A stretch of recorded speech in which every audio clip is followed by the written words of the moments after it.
নমস্কার, আপনাদের সবাইকে স্বাগত জানিয়ে আমরা শুরু করছি আমাদের আজকের এখনকার অনুষ্ঠান অবশ্যই সুভাষ শাস্ত্রীর অনুষ্ঠান, যার কথা জ্যোতিষের বেদবাক্য, যার কথা আপনার চোখের শেষ কথা। সুভাষদা, আজকে এই অনুষ্ঠানটা লাইভ অনুষ্ঠান নয়, সুতরাং ফোন নেই, কিন্তু আজকে আমি আপনাকে কিছু প্রশ্ন করব। আপনার তো দীর্ঘদিনের অভিজ্ঞতা, মানে সিটিভেনেই আপনার 25 বছর পার হয়ে গেল, তার আগেও আরো 10-12 বছর 14 বছর আপনি কাজ করেছেন, সব মিলিয়ে একটা দীর্ঘ অভিজ্ঞতা, বহু মানুষের বহু সমস্যার সমাধান করেছেন। এই যে আপনার কাছে আমি কয়েকদিন আগে একটা ফোন এসেছিল যে সেই মা বললেন ছেলের বিয়ে দিয়েছিলেন, ছেলের বিয়ে যখন ডিভোর্স পাচ্ছেন না তখন আপনার কাছে এসেছিলেন, আপনি তার ডিভোর্স করিয়ে দিয়েছিলেন, পরে আবার বিয়ে দিয়েছেন, বিবাহিত জীবনটা কেমন যাবে তা তিনি অন্য কোথা থেকে জটক বিচার করিয়েছেন, সামথিং এলস। তো আমার সেটা প্রশ্ন নয়, এই যখন আপনার কাছে কেউ আসেন সম্পর্কে টানাটানি নিয়ে, আপনার কাছে কোনটা বেশি প্রেফারেবল, যে সম্পর্কটাকে ঠিক করানো নাকি না ডিভোর্সটা করিয়ে দেওয়া? দেখো, যেখানে সম্পর্কটা খুব ভারী মানে ভারী কথাটা আমি অনেকগুলো ক্ষেত্রে ইউজ করি, যেখানে আপনার সম্পর্কটা ভারী আর টেনে নিয়ে যেতে পারছেন না, কিছুই চলছে না, সবটাই স্যাক্রিফাইস, সেখানে যদি রিপেয়ার করা যায় সম্পর্ক, প্রথম আমার কাছে উদ্দেশ্য হচ্ছে বাঁচানো। কোনো মেয়ে সম্পর্ক ভাঙতে চায় না। আমি আমার পার্সোনাল অভিজ্ঞতা থেকে যদি বলি, আমি যা লোক ঘেটেছি, মূলত 100-র মধ্যে 70-75 ছেলে বিয়ে ভাঙতে চায় অন্য প্রেমে পড়লে, 25টা মেয়ে ভাঙতে চায় খুব ঝামেলায় পড়লে। 75টা ছেলে 25টা মেয়ের হচ্ছে রেশিও, বিয়ে ভাঙতে চায়। একটা মানে ভালোর তো কোনো সংজ্ঞা হয় না, যখন যাকে পাচ্ছি সে ভালো, তার থেকে আবার নতুন প্রেম হলে সে ভালো, এই ভালোর কিন্তু কোনো সংজ্ঞা নেই, স্কাই ইজ দ্য লিমিট। কোনো হরোস্কোপে কোনো ডেফিনেশন নেই, কোনো সংজ্ঞা নেই, কিচ্ছু নেই। স্টেট আমার বউ, টেকেন ফর গ্যারেন্টেড, কথাটা ইউজ করছি কনসাসলি, টেকেন ফর গ্যারেন্টেড। আর একটা তার সামনে একটা অন্য একটা মেয়ে, চটকদার মেয়ে, তখন কম্পেয়ার করে তাকেই ভালো লাগছে, যাকে পাইনি, আর যাকে পেয়েছি তাকে আর ভালো লাগছে। একটা ছক কি প্রমাণ করে দেয়? যখন ছকটা দেখেন একটা স্বামী স্ত্রীর সম্পর্ক ভালো যাচ্ছে না, আপনাকে তাহলে দুজনেরই ছক নিয়ে আসতে হবে, বলে দেবো যে এটা টেকেন ফর গ্রান্টেড নাকি না নট দ্যাট, আরামসে বলে দেবো, সঙ্গে সঙ্গেই বলে দেবো। যে এটাও বলে দেবো, তোমার এই কথার মধ্যে রেস্ট এনে আমি একটা কথা বলি, আমি এটাও বলে দেবো যে এই যে প্রেমটা আছে সাময়িক, তোমার সাথে ঝামেলা, তুমি 2 বছর স্টে করলে প্রেমটা পালিয়ে গেলে আবার ফিরে আসবে তোমার কাছে, তখন আমার মনে হবে এটা ভালো আছে, তখন আবার কম্পেয়ার হবে। আমি একটা কথা বলি, আমাদের পুরনো ক্লায়েন্ট ছিল দমদমের ওই লোকনাথ বাবার মন্দিরের ওখানে, একটা মানে ওই লেক টাউনের আগে একটা গলিতে, promoter builder what ever, developer, যেটাই বলুন না কেন, তার বউ মেয়ে অত্যন্ত বড়, এটা আমার 15 বছর আগেকার ঘটনা, 15 বছর বেশি হবে একটু।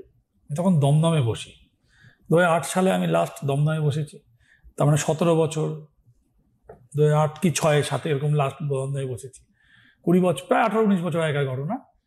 তিনি আমার কাছে আসে, প্রথমে স্বামী স্ত্রী মিলেই আসতো, তার ডেভেলপের জন্য ডেভেলপ হয়ে গেল। হঠাৎ করে একদিন উনি একা এলো, তো আমি জিজ্ঞেস করতাম, এই বউ কোথায় তোমার, বউ কেমন আছে? বলছে, স্যার আমি অন্য জন্য এসেছি। আরে বসো, কেমন আছে? হ্যাঁ ও ঠিক আছে, মানে কোনোদিনও বউ ছাড়া আসেনি, হ্যাঁ ও ঠিক আছে। মানে আমি মনে হলো আমি জিজ্ঞেস করে মানে খুব একটা ভুল কাজ করে ফেলেছি। হ্যাঁ বউ, আর তোমাকে কিন্তু একা দেখিনি, তোমাকে সবসময় তোমার ছেলে মেয়ের সাথে দেখেছি, তো এটা তো কমনলি এসে গেছে, আমি যদি একা। তো এবার কি হয়েছে, আমি তাকে জিজ্ঞেস করেছি, হ্যাঁ আছে, মানে উত্তর দিয়েছে, বুঝলে। তাই আমি একটা সহজে আপনার কাছে এসেছি, আর কি জমি টমি ধরলে? বলে না। তখন ওই ফোনে বলছে, এই মেয়েটাকে দেখুন, আমার না একে খুব ভালোবাসে, আমি বউকে ডিভোর্স করতে চাই, একে বিয়ে করতে চাই। মজার কথা হচ্ছে, দ্য টার্নিং পয়েন্ট ইজ, আপনারা শুনলে অবাক হয়ে যাবেন, আলটিমেট ও বউকে ডিভোর্স দেয়, ওই মেয়েটাকে বিয়ে করে, ওই মেয়েটার সাথে 4 বছর থাকে, কিন্তু নিজের মেয়ের সাথে ভালো সম্পর্ক ছিল, বউকে টাকা পয়সা দিত, সময় দিত, সম্পর্ক মানে আপনার কাছে এসে কি ডিভোর্সটা নিল নাকি না আপনি করলেন না? ব্যাপারটা আমি করেছি, আমার সত্যি কথা বলতে কোনো অসুবিধা নেই, আমার কোনো কোনটা আমি করেছি। আপনি তো তার বউকেও চিনতেন। আমি করেছি, ওটা বিস্তারিত মধ্যে ঢুকছি না, ওটা স্টোরি আছে, ব্যাক স্টোরি আছে, আমি ঢুকছি না। ওর বউ একটা প্রেমে ছিল, কিন্তু ওকে ছাড়তে যায়নি, একটা ডবল গেমে ছিল ওর বউ, সেটা প্রমাণ করেছো ফোনের তুলে পুলে ওই তখন ওই হাজ কোম্পানির থেকে তুলে নিয়ে যেহেতু স্বামী স্ত্রী হলে তোলা যায়, মানে তোমার কেউ যদি নিজের লোক চায় যে আমার মায়ের কল রেকর্ড তুলবো, he or she can prove there and give them money and source থাকলে তোলা যায়, তোমার কল রেকর্ড তোলা যায়, এবং মেল আইডি হ্যাক করলেও তোলা যায়, মানে অনেক রকম কায়দা আছে। সব তুলেছে, আমি ডিভোর্স করিয়েছি। তারপরে সেই মেয়েটাকে বিয়ে করে 4 বছর থাকে, কিন্তু মেয়ের বউয়ের সাথে সম্পর্ক ভালো ছিল। আলটিমেট 4-5 বছর পরে আবার ভবানী, তখন আমি দমদম ছেড়ে দিয়েছি, ও এসে ভবানীপুরে হাজির হয়েছে যে ওকে ডিভোর্স করে বউয়ের সাথে আবার বিয়ে করবে। কি হলো আবার? হ্যাঁ, ওকে ডিভোর্স করে বউয়ের সাথে বিয়ে করেছে, ওটাও আমি করেছি।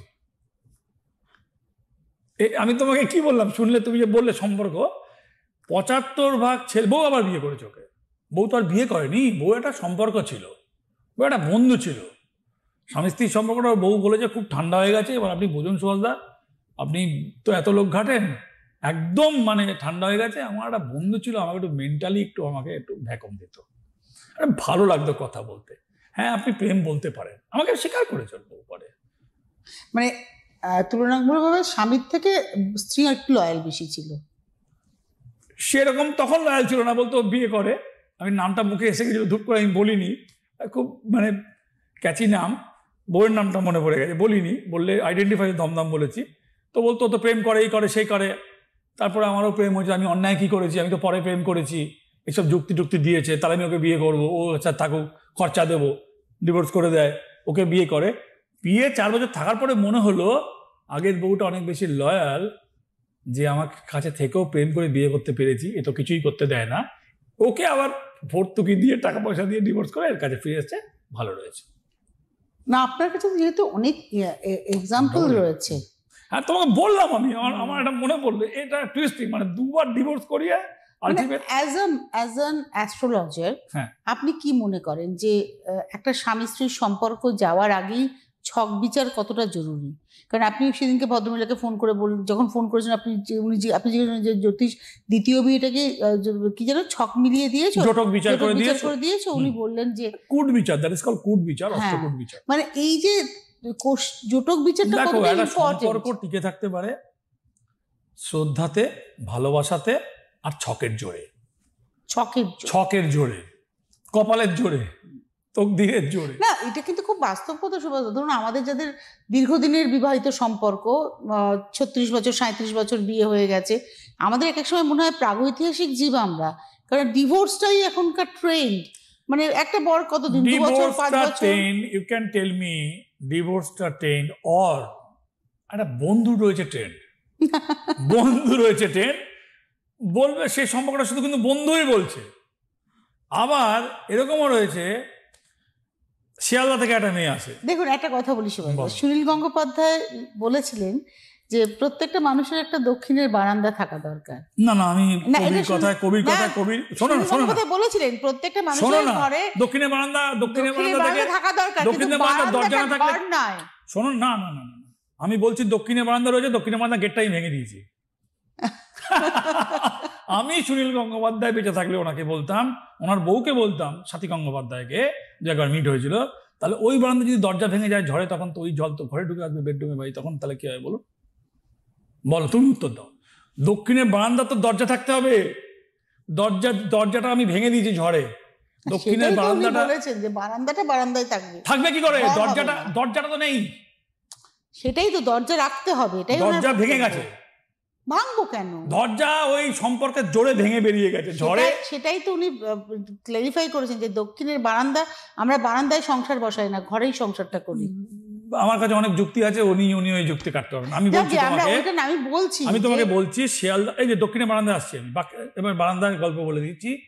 ওই দক্ষিণের বারান্দা শিয়ালদা কলেজ স্ট্রিট থেকে একটা 3 বোন, ওরা 3 বোন, ওর মাও আছে আমার কাছে, ছোট বোনের একটা দক্ষিণের বারান্দা আছে। তোমার কথায় স্বামীর বন্ধু, কিন্তু ওই বন্ধু ওর বাড়িতে না এলে ওর আর থাকতে ইচ্ছা হয় না, এমন বারান্দা এত বড় হয়ে গেছে। দাঁড়াও, বারান্দা বেডরুমের থেকে বড় হয়ে গেছে। এখন আমাকে বলছে তুমি একটা কিছু করে দাও প্লিজ। ওর বয়স হয়েছে, 40-42 বছর বয়স হবে, বয়স হচ্ছে কথা, মানে বাচ্চা মেয়ে না, ওর ছেলে আছে, আমাকে এসে বলছে তুমি প্লিজ একটা কিছু করে দাও যাতে ও আমার বাড়িতে আসে। তা আমি যদি না আসে, না না না তাহলে খুব অসুবিধা হবে, আমি থাকতে পারবো না, এই আবদার। তাহলে বরের বন্ধুর সাথে ওই বারান্দা খোলা রাখতেই হবে, না সে থাকতে পারছে না। এবার ওটা বারান্দা বলবে না কি বলবে, বারান্দা তো বলা যাবে না, আর বারান্দায় নেই তো, উঠোন হয়ে গেছে। উঠোন হয়ে গেছে না ঘরের দেওয়াল ভেঙে ওটা সব এক হয়ে গেছে, আমি বলতে পারবো না। না, আমার যেটা আপনাকে যে মূল প্রশ্ন ছিল যে সম্পর্কে টানাপোড়েনটা যদি ছকে, হ্যাঁ আমি বলবো ছক, ইন্ডিকেট করে, আমি বলবো ছক, যে জ্যোতিষ মানবে না সে বলবে কপাল। আর কিন্তু শ্রদ্ধাতেও টিকে যায় জানো, ছক ছাড়াও ওয়ান সাইডেড। এই শ্রদ্ধাটা কিন্তু ছেলেদের থেকে মেয়েদের বেশি হয়। ভালোবাসা বলো, শ্রদ্ধা বলো, অনেক অন্যায় করার পরও ছেড়ে দেওয়া বলো, ওটা শ্রদ্ধা ভালোবাসা থেকে চলো লিমিট যা করেছে, এটা থেকেও সম্পর্ক প্রচুর টিকে যায়। এটা ছকের বাইরে, out of track, out of ছক। মানুষটা তো ভালো, রাগে করেছে কি তার বোনের কথায় করেছে, মায়ের কথায় করেছে, দিদির কথায় করেছে, হোয়াট এভার, লোকটা ভালো মানুষ, ঠিক আছে। এই তার মানে এই একটা শ্রদ্ধা ভালোবাসাতেও রিলেশনটা, এই কারসিতে রিলেশন টিকে যাচ্ছে। আর ছকের জোর তো থাকতেই হবে। ছক হচ্ছে হরোস্কোপ জোটক বিচার হচ্ছে সিমেন্ট বালির কম্বিনেশন। এই যে গুপ্ত শত্রুতা, এটাও তো ছকে ইন্ডিকেট করে। একদম ইন্ডিকেট করে, বিলকুল ইন্ডিকেট করে। তুমি দুটো জিনিস হতে পারে, একটা তুমি তোমার পড়শি দ্বারা আক্রান্ত হতে পারো। আক্রান্ত কথাটা বলছি, আই ইউজ ভেরি কনসাসলি। তুমি আক্রান্ত যে দিবানিশি তোমাকে ফলো করছে এবং তোমার আলোচনা না করে যার এক ঘোট জল গলায় জ্বলছে না, দ্যাট ইজ কল আক্রান্ত। তার মানে তার দিনে 24 ঘন্টা সময়ের মধ্যে 20-22 ঘন্টা সে তোমাকে তোমার ভাবনায় স্পেন্ড করছে, তার নিজের ভাবনা ছাড়া।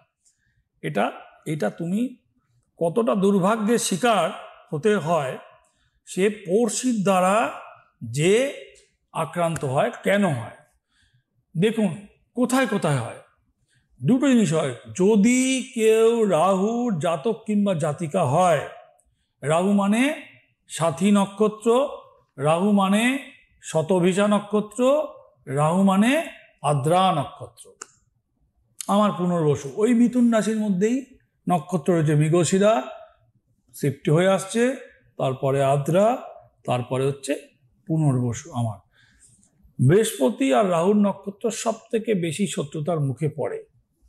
কেন? বৃহস্পতি আর রাহু যখন কম্বাস্ট হয় তখন বলা হয় গুরুচণ্ডাল যোগ হয়েছে, দোষ হয়েছে। শুভকে যোগ বলি, খারাপগুলোকে দোষ বলি। তো রাহু তো খুব উন্নতি করে, রাহু খুব উন্নতিশীল গ্রহ, রাহুর তো বিনাশ নেই। আমি বলেছি কলিতে রাহু সব থেকে ফার্স্ট প্ল্যানেট এবং সব থেকে বৃহস্পতির থেকেও বেশি পয়সা দিতে পারে রাহু। রাহুর জাতক কিংবা জাতিকা 0 থেকে হিরো হওয়ার ক্ষমতা রাখে, 0 টু হিরো হওয়ার। আবার উল্টো দিক থেকে দেখলে সে কিন্তু হিংসার শিকার, যে সে কি করে করছে, শত্রুতার শিকার, স্টুডেন্ট হলে ব্যাড বুকে, এবং আরও কতগুলো পার্ট আছে। তার বাক্যে শত্রুতা বলে একটা কথা আছে। রাহু যদি আপনার খারাপ হয় তখন দেখা যাবে হয় আপনার মুখ দেখলে শত্রুতা, নয় মিসটক ইউজ করে বাক্যে শত্রুতা। বাক্যে শত্রুতা মানে হচ্ছে আপনাকে দেখতে সুন্দর, দূর থেকে দেখলে ভালো লাগে, কিন্তু কথা বললেই মিসটক করে ফেলেন, কথার মধ্যে মিষ্টতা আসছে না।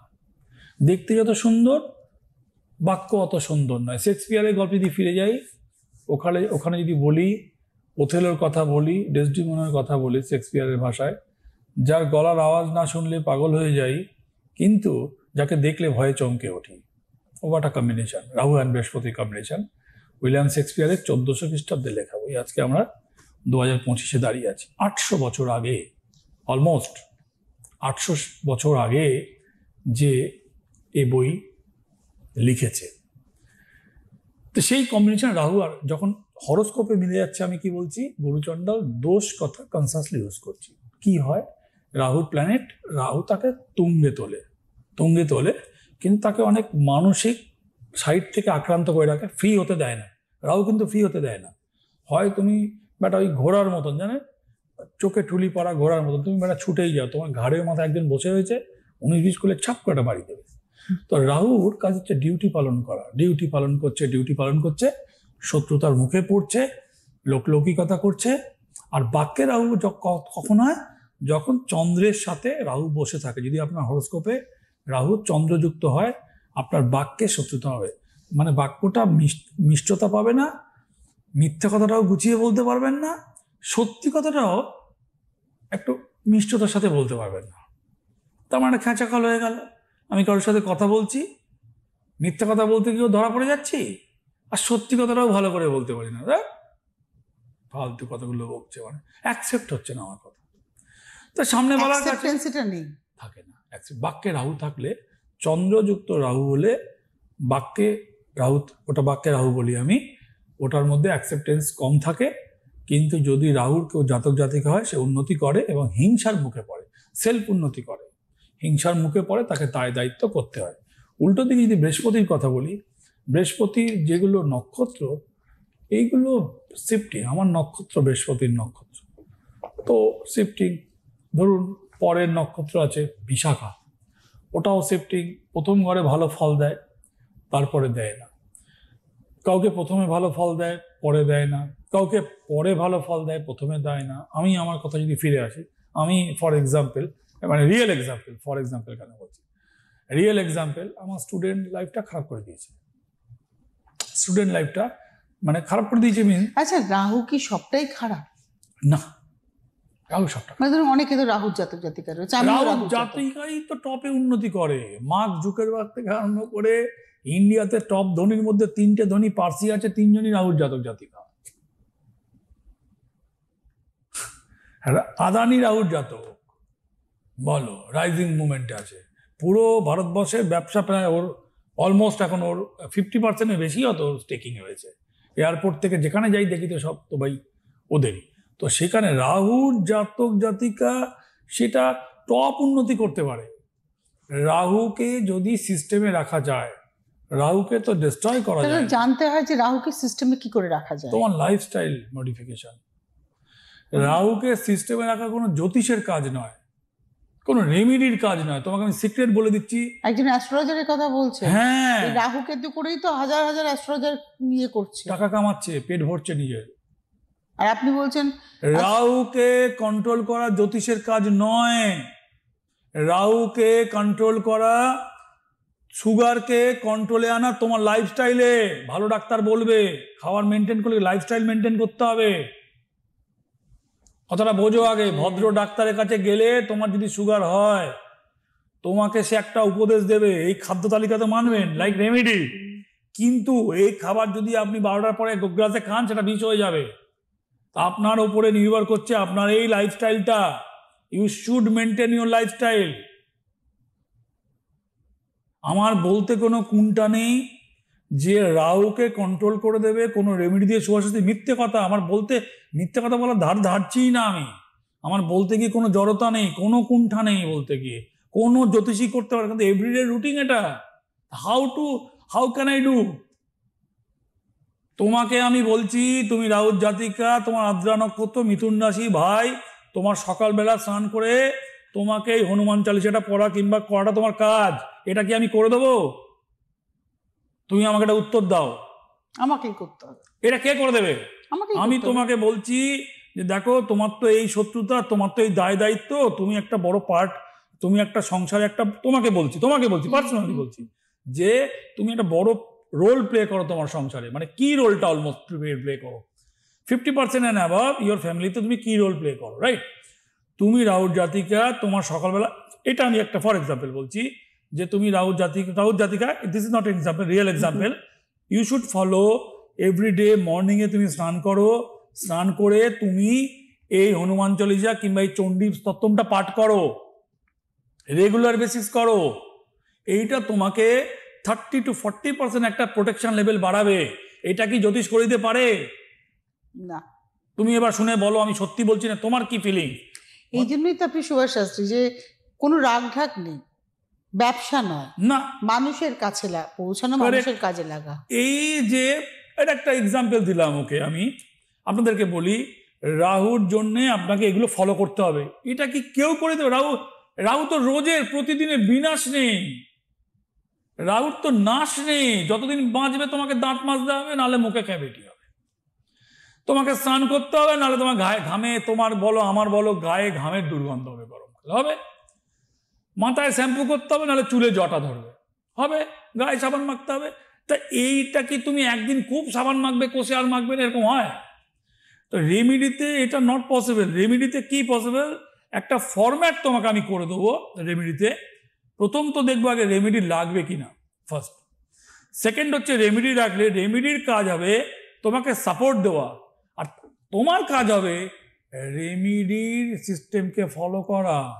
রেমিডি সিস্টেমকে ফলো না করলে রেমিডি জিরো পাকিয়ে যেতে পারে। আচ্ছা, রেমিডি জিরো পাকিয়ে যেতে পারে। কোনো জ্যোতিষী পারবে না রাহুকে কন্ট্রোল করে দিতে। তাহলে সে কি তার নিজের কাজ ছেড়ে কি রাহুকে অ্যাগ্রিভেট করে?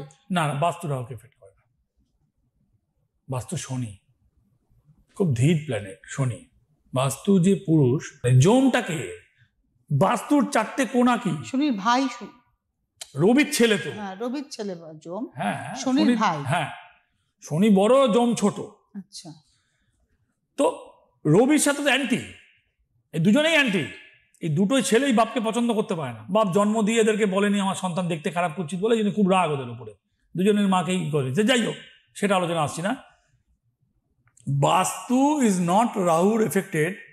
কেন আমি বলছি, বাস্তুতে যে চারটে দেবতা কোণা, হোয়াট এভার চারটে কোণাকে আমরা ধরি, কোণা কাটাটা ওটা একটা ডিফারেন্স। একটা হচ্ছে জম, একটা হচ্ছে ধন্বন্তরী, একটা হচ্ছে মহালক্ষ্মী, একটা হচ্ছে মহামায়া। কি কাজ?